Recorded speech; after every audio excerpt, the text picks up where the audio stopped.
Cinema स्क्रीनवर लाखो लोकांचा हिरो, पण आता लोकांच्या आयुष्यात बदल घडवणारा तामिळनाडूचा सीएम विजय थालापती यांचा प्रवास काही सोपा नव्हता. त्यांचा जन्म 22 जून 1974 रोजी झाला. त्यांचे वडील एस. ए. चंद्रशेखर हे दिग्दर्शक होते, त्यामुळे त्यांना लहानपणापासूनच सिनेमात संधी मिळाली. परंतु त्यांना अभिनयावर टीकाही सहन करावी लागली. नंतर त्यांनी अनेक हिट सिनेमे दिले. गिल्ली, ठपकी सारखे, ज्यांनी त्यांना मास हिरो अशी ओळख दिली. त्यांच्या डायलॉग, स्टाईल आणि स्क्रीन प्रेझेन्समुळे लोक त्यांचे चाहते झाले. हळूहळू त्यांच्याकडे लीडर म्हणून पाहू लागले.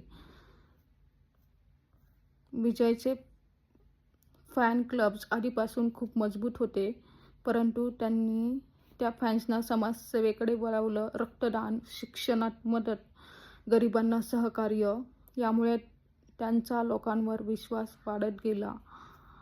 2020च्या सुमारास एक मोठा वाद समोर आला. त्यांचे वडील एस. ए. चंद्रशेखर यांनी विजयच्या नावाचा वापर करून राजकीय हालचाली सुरू केल्या, पण विजयने स्पष्ट सांगितलं, माझ्या परवानगीशिवाय माझे नाव वापरू नका. त्यांनी चाहत्यांनाही सांगितलं की या गोष्टीपासून दूर राहा. महत्त्वाचे म्हणजे हा कोणताही कोर्ट केस वगैरे काहीही नव्हतं, फक्त मतभेद आणि स्वतःची ओळख जपण्याचा निर्णय होता. यानंतर विजयने स्वतःचा राजकीय पक्ष सुरू केला.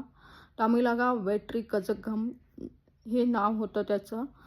त्यांचा उद्देश स्पष्ट होता, भ्रष्टाचार कमी करणे, तरुणांना संधी देणे, पारदर्शक व्यवस्था निर्माण आणि शेवटी तो क्षण आला.